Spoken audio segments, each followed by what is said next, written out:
Welcome, everybody. Today, I have Bryan Greene, all the way from the US, on the line, and we have met at a terrific event over in LA just recently. And I am so excited to talk to Bryan about what he's doing with AI, what he's doing with coaching, and how the hell he makes that mustache look so good. So there you go. Welcome, Bryan. Thank you. I appreciate it, Craig. And it's just mustache wax. It's not that bad.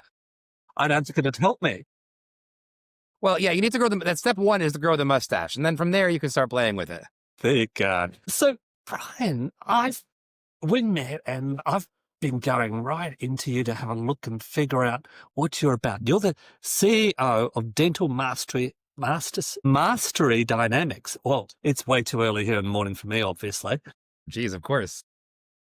So this is delving into AI, it's delving into coaching. You've worked with hundreds of different practices. This sounds like cutting edge stuff. That's why I'm really looking forward to this. So Absolutely. please tell us a bit about yourself. Sure. Yeah. So it's a little different, obviously, saying to somebody from down under, as we say over here. But in the US, one of our largest dental support organizations, it's called Aspen Dental, over 1,200 offices now around the country in 48 of our states at this point, or almost 48.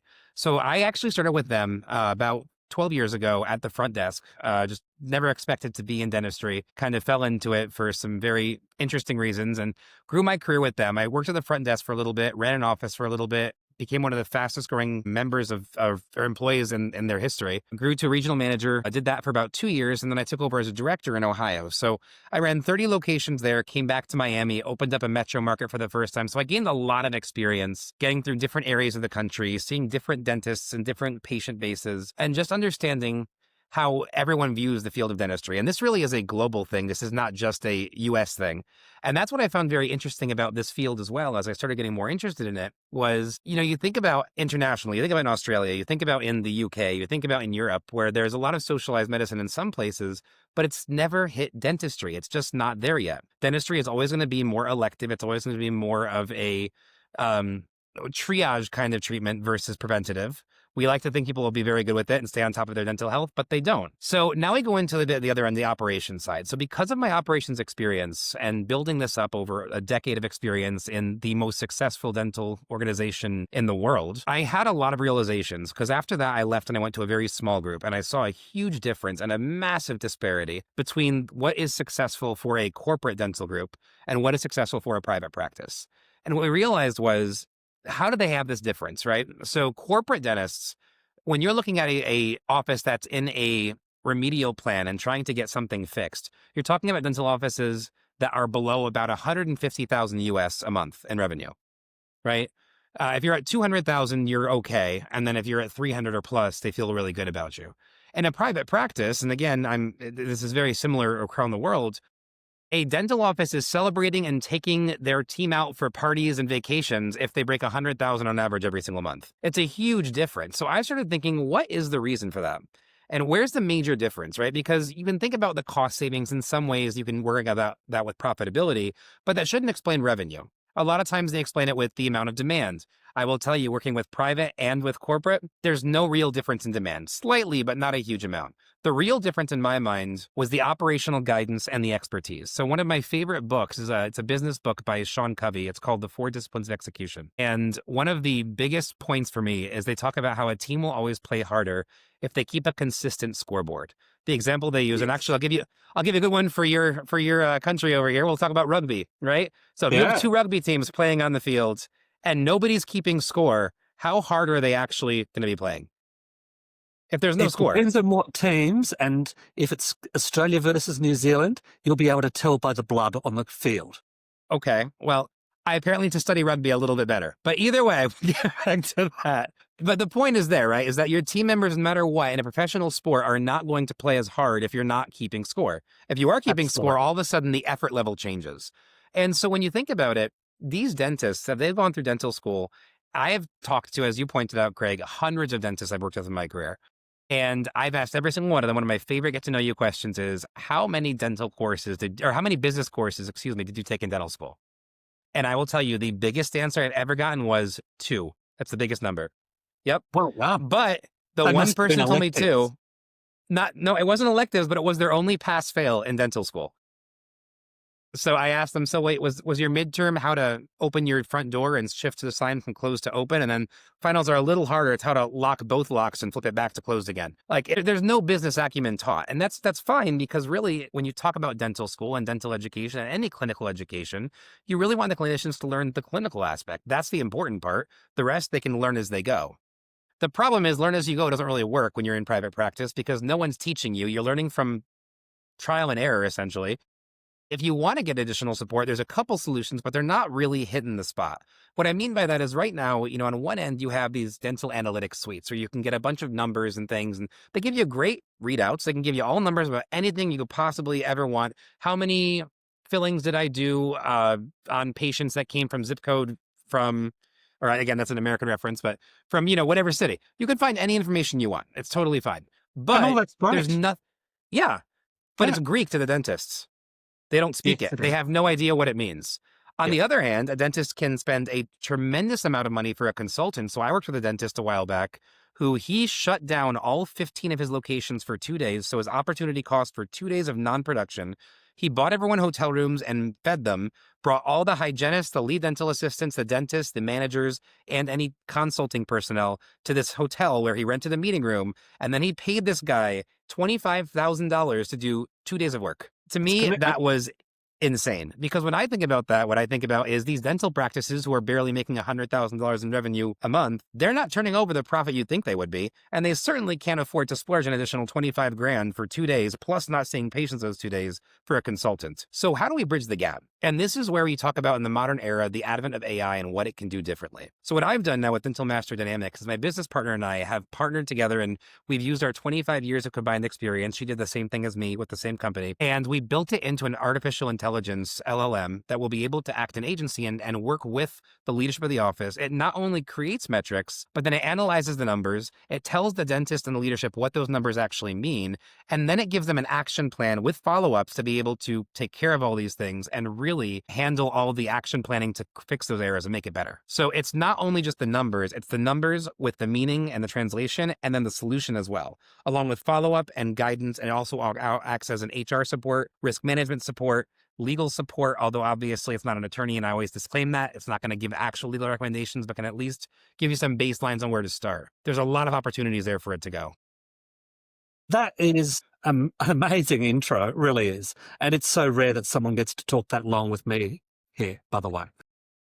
Well, I feel like we've just met each other and we already talked about the same level when we have our conversations so far. Absolutely. Now, I agree totally with your business side of things there. They're just not taught that. And that's not their fault. The customers want them to go in and be competent when they're in their mouth. So that's the Absolutely. priority by far. And then they generally go through an apprenticeship working for another dentist as well, where they're educated in that. They get to observe. Then they go off and they do lots of professional development in their own times on weekends, or having to leave work for days at a time to go to conferences, which is all very expensive. And then you have to Absolutely. get locums in and the like. So yes, I appreciate all of that. Now, on your AI environment, I'm a bit harsh. AI to me is most often just a brand name. It's a marketing tool rather than an actual thing. The AI that you're using, that is an information resource, an information processing tool. It's gathering up all the information and it's spitting out specific reports that are relevant and meaningful to the individual practice. Would that be fair? Correct. But it also interacts within a chatbot, with text message, or with a phone call as well. So the doctor can call it and they can actually have a verbal conversation with the AI, and the AI remembers what it teaches you. And that's where it becomes, to your point, yes, you could talk about input output, which in a lot of ways the initial program kind of is, right? But what sets AI apart is that it starts learning you. So it has the baseline guidance that I've built into it with my knowledge. But of course, every office, every practice, every patient experience is unique. And the more times that happens and the more it learns about each individual practice, it will tailor its recommendations to what's going on. So if an office is talking about, hey, we had a recommendation 2 months ago that our front desk was maybe not really answering phones the right way, and we either needed to correct the etiquette or make a move.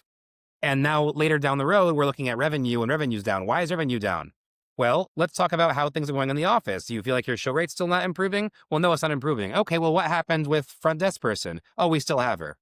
Let me remind you, we talked about this 2 months ago. We need to get rid of, like, we need to make a change here. So it's going to be able to recall conversations and come back and tell dentists, like, okay, let's follow up on this and keep going. The idea is I'm trying to build literally what I did for a dental practice and corporate dentistry into private practice so we can give it to them for a fraction of the price of what they pay for an actual consultant and get a lot more information than what they get from the very base level, just numbers. Many years ago, I was an IT person and I was brought into this government department to shake up this IT department and make it work.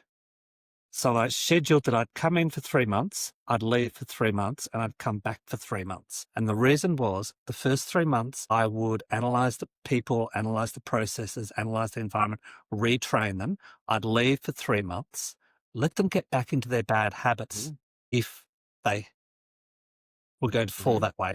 Then I'd come back for 3 months and I'd go through the retraining process. Anyway, I came back for that 3 months and I was 4 weeks in and I was sitting behind a partition. Nobody knew I was there. And I was just listening to the conversations that the help desk officers were having. And they were going backwards and forwards with this problem themselves. And they figured it out. And I walked into the manager's office and I said, I'm leaving today. I said, my job is done. That was one of the most pleasurable roles that I've done.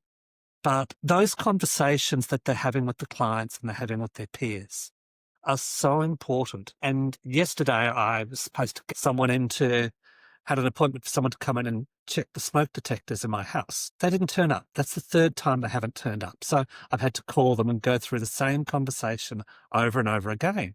And I've said, check your logs. There's nothing in our logs about your previous calls. That's an issue. So from what you're telling me there, you're addressing that issue by actually listening to the calls, and the AI is, please correct me if I'm wrong here, it's analyzing those calls and putting results in for the client. Is that the stage that we're up to yet?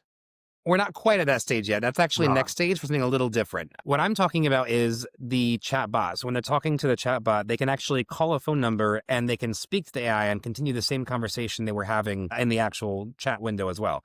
Now, what I will point out as well, and it goes to a question you were asking before we started this call, what makes us a little different as well is we're actually a hybrid AI model.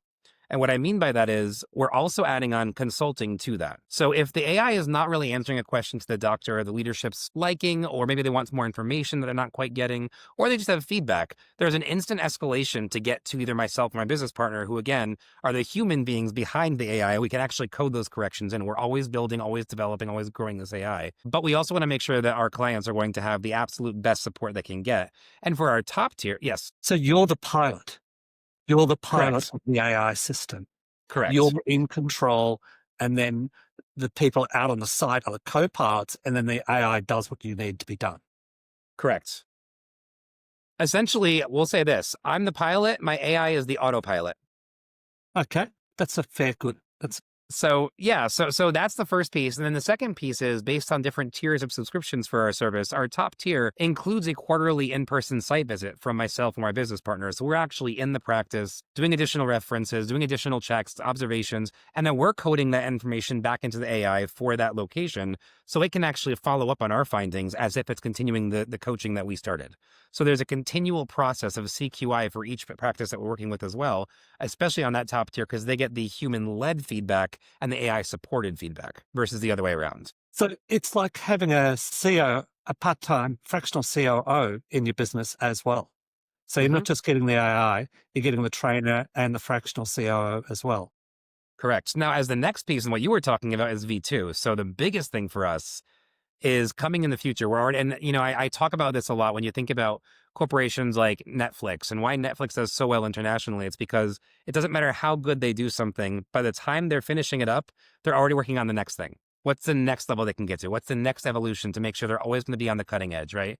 The other thing that I have built relationships over my past, 12 years now of experience in the dental world with a lot of people from my former organization that are no longer with them either. But I have people now on my team that are over 20 years experience with patient satisfaction issues. And what they're going to do is help me create another aspect of the AI that is patient facing, where the AI will actually handle all patient satisfaction issues start to finish. That is the key. And so when a patient calls an office and there's an anger there, they have frustration, a complaint, the front desk can literally transfer them to the AI. The AI, the patient will never know they're talking to an AI. It sounds like a person, it acts like a person, it responds like a person.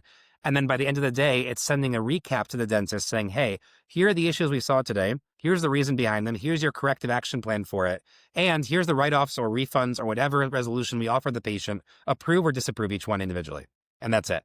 So when you think about it, and again, this is something where I would have to do a little more, get a little more interesting. You can shed some light with me on the Australian dental world, but in the US, we are very litigious. I'm sure we're known around the world for how litigious we can be.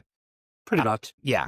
Yeah. And I have had to act an agency of my former organization many times in court for the most frivolous, ridiculous lawsuits in the world. But I will tell you, the reason why I would say 95% of these lawsuits got to where they got to and weren't resolved ahead of time by the office immediately was simply because a patient called, they had a complaint, the team said they would look into it, they hung up the phone, they forgot about it, it got shoved in their keyboard or something, and 4 months later, the patient now thinks the worst of this office, they're trying to take advantage of them, they don't matter once you have your money. All these bad reputation things start building, and so your brand reputation gets hit. Smoke detectors. Yes. So your brand, that's why I thought of that too. So your brand reputation gets hurt. Your feedback gets hurt. As far as your client base gets hurt, you may lose clients in the future. You may lose patients, or they may, and there's a pervading sense in the world of humanity where an angry person is likely to tell 15 to 20 people about their experience versus a happy person will tell up to 3. That is a huge difference. So to prevent the angry patients from happening, you head it off in the beginning. It's the same thing as a patient waiting in an office if you're waiting in the waiting room. I will tell you right now from my experience, a patient waiting in the waiting room, if they are sitting there waiting for 20 minutes and nobody pays attention to them, they are extremely angry. If they're there for 20 minutes and every 3 minutes the front desk is saying, hey, Mr. Smith, I'm so sorry this is happening. I know we're a little behind right now. Can I offer you a bottle of water? We acknowledge you. We appreciate your time. By the time they get seen the exact same wait time, they're not angry. They feel fine. It's acknowledgement. It is. And we've got to remember, we're in a very, very personal and customer business here. We're putting things in people's mouths. It's hard to get more personal than that, really. Very true. Now, the reason, I just want to clarify things. You've mentioned that you're in America and I'm down under, so to speak. I just want to be clear. The reason that I ask these questions about the next version is because obviously it is tomorrow here compared to you. Sure.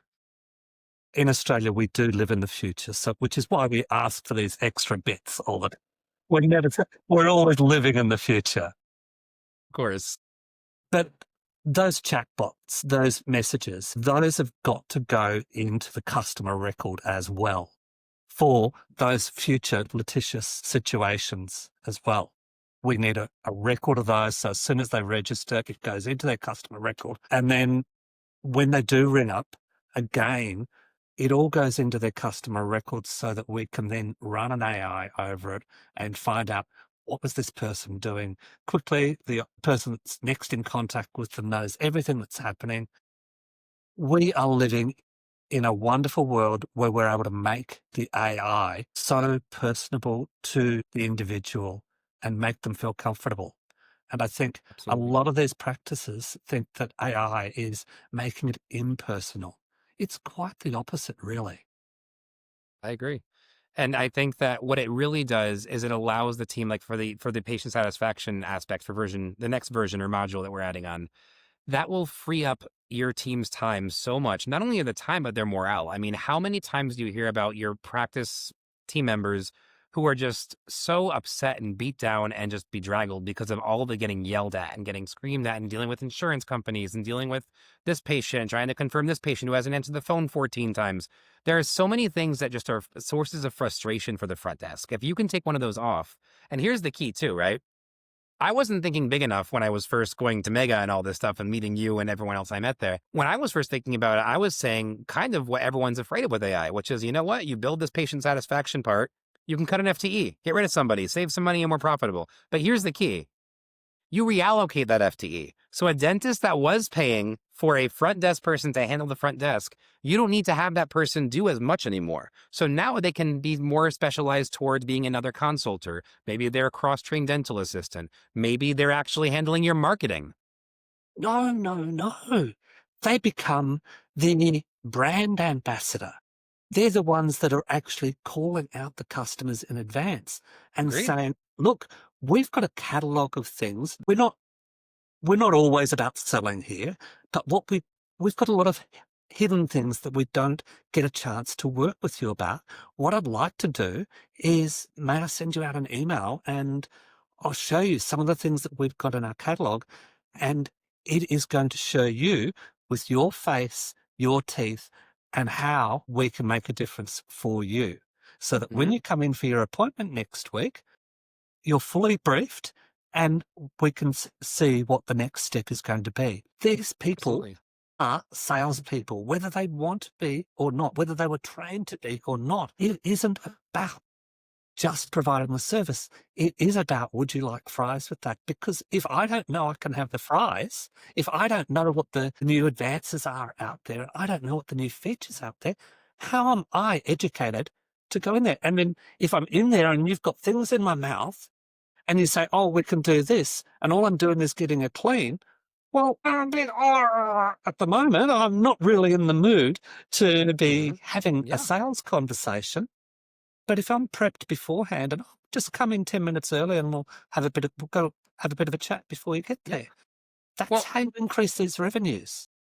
Well, and I agree. And I think that you hit on a very interesting point. And that's where I think, in my experience working with My dental day is over professionals, then. I'm done. you got, you got this. You're good. You can just take the rest off. No, but so when you think about what the field of dentistry is and the consultation is and everything, you talk to clinicians, you talk to clinical staff, and you talk about sales, and they cringe and they start closing down like, I'm not in sales, I'm in healthcare. I shouldn't be talking about sales. But first of all, let's be real. Dentistry, as you said, is 100% sales, because a patient, 99% of the time, they're going to come in. It's not because they're coming in for their 6-month checkup. We all wish that was why, but that's not why. They come in because, ouch, this hurts. And the dentist says, okay, great. Well, I can fix this. Hey, by the way, this, and this are going to become this if we don't take care of it right now. And I guarantee you it'll never be cheaper than it is right now. Guaranteed. People don't realize how that price swing happens, but that's the big piece. But the other piece that I think is even more interesting is, I got my MBA several years ago. My dad asked me why I did it because he felt like I wouldn't learn anything because I'd already been in business management for 10 years. I had my reasons, so I did it. He was right. I didn't learn much. But one of the things I did learn was a catchphrase that I still live by. It is a mantra that I think is incredibly important and so impactful in dentistry, especially, which is the definition of sales. The definition of sales is the transfer of enthusiasm. And I love that. Because if you think about it, anytime you are talking to somebody about something they're not coming in prepared for, or they're on a different stance, and you're trying to convince them that your side of perspective is correct, or that you have something they need, you have a service or a product that is going to be fundamental for them to maintain a healthy state, that is selling something. You talk about missionaries that came in to Australia and the Aboriginals trying to work with them. You know what? They were selling them on Christianity. That's a sale. It's all sales. Everything we do in life is a sale in a way, shape, or form. If you're trying to be convincing someone to be your position and you're enthusiastic about it. We are all selling every single moment of every single day. And the biggest problem we have of selling is we often try to sell to ourselves. We sell the wrong message. That's the biggest problem. You have to believe in it to sell it. And if you do, you will be unsurpassed by anybody around you. AI is never finished. It's always find the next problem, find the next biggest problem and fix that. Find the next biggest problem and fix that. So your version 2, your version 3, your version 4, how do you keep adapting that so that it suits the small and the large sites? Absolutely. Like that? So really what it comes down to, and this is actually something that's coming from my business partner as well. She's driving this a lot and kind of how we're building this part. But the eventual end goal that we're trying to accomplish at DMD is to make the entire software suite into a one-stop shop. And that's where it becomes really important. So I think that, you talk about the dental field right now, and you have one system for credit card processing. You have one system for insurance claims. You have one system for patient communications. You have one system for actual insurance submissions, not just putting them into the system. You have your practice management software. There's so many different systems and things. I remember even like Aspen, of course, being as large as they are, they eventually created their own version of everything. But when I was first starting with Aspen, I had to remember 7 different passwords to log into 7 different systems. Single sign-on, please. But here's the problem, right? Is that one of those systems made you reset your password every 30 days. The other one was every 45 days, and there was a 47 days, and there was a 60 days. And you get reminded. So it would always be different passwords and staggered across, it was terrible. And when you think about it, private practices, because they don't have the infrastructure to build their own systems from the ground up like Aspen ended up doing, they're dealing with this every day. They're still in this age where I was miserable when I was doing it as an employee, and I can't imagine how all of them feel as well. So the idea is, and this is actually part of our marketing strategy as well, is we currently are partnered with a group that's an international dental software provider as well called Patient Express. And what they're doing is they're providing the patient communication tools. And they're talking about, how you communicate. They're doing insurance submissions. They have some of that management side. And then they have 1,000 practices in the US that they're going to be giving DMD entree into and handing off their metric support to them immediately. Once you get through a couple of final signatures and things we have to get done. But that's all done. We have an executed contract with them on the marketing, and that's happening as soon as everything's released and ready to go. So, yes. Burning question. Yep. Is it good to put everything in one package, or is it better to have one core package that integrates with other industry standard packages? Absolutely. And that's really the game when I talk about one-stop shop. It's not us doing everything. It's us creating the platform where it all is based out of. So, you talk about these platforms like, Sika is a great one. That's who we're using as our middleware vendor. And they're the ones that work with every PMS in the world. And so many companies work with them to get into different dental softwares and work with them that way. But at the end of the day, they still have every individual service still has to go through Sika and back out, and through Sika, like middleware back out, and over and over. What you really want to have is one login, one centralized platform where you can get into it, and it can pull all those resources for you and integrate modules into it, almost like an app store for dentistry. And they exist. As I said, I came from an IT background. Those single sign-on systems, those security access management systems, they exist already.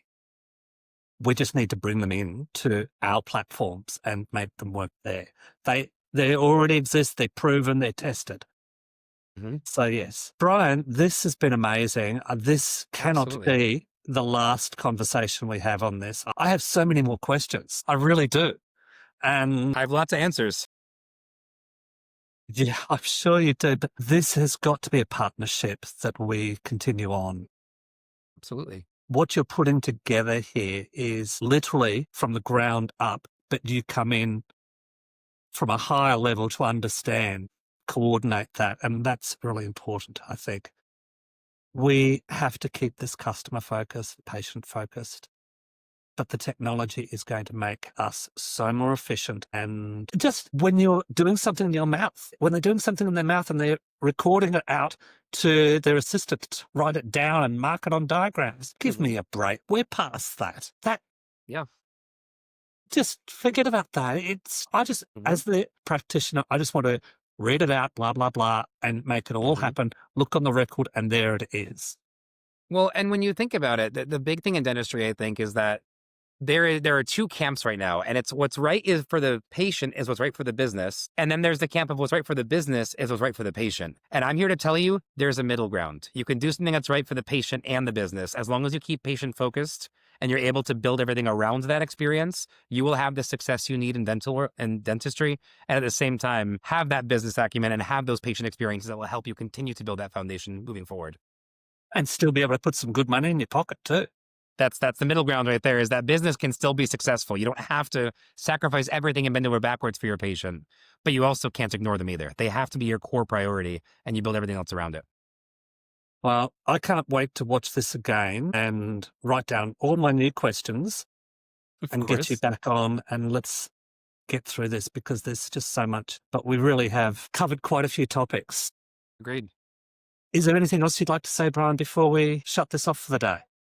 No, just, if anyone's interested in finding out more, dentalmasterdynamics.com is our website, or you can find us on DMD_with_clarity on Instagram, or you can look me up directly, Bryan Greene, and I have links to everything else as well. We also have Facebook and LinkedIn pages for the company and myself as well. It'll all be at the end of the Had a feeling it would be. Absolutely. Thank you so much, Bryan. It has been Craig, wonderful. I appreciate it. I just think you've given me clarity, all of us. So thank you. Well, look, give me an excuse to come down to Australia so I can visit you guys. Nice. Will do. Welcome to the future, mate. Absolutely. Thanks a lot. Thank you.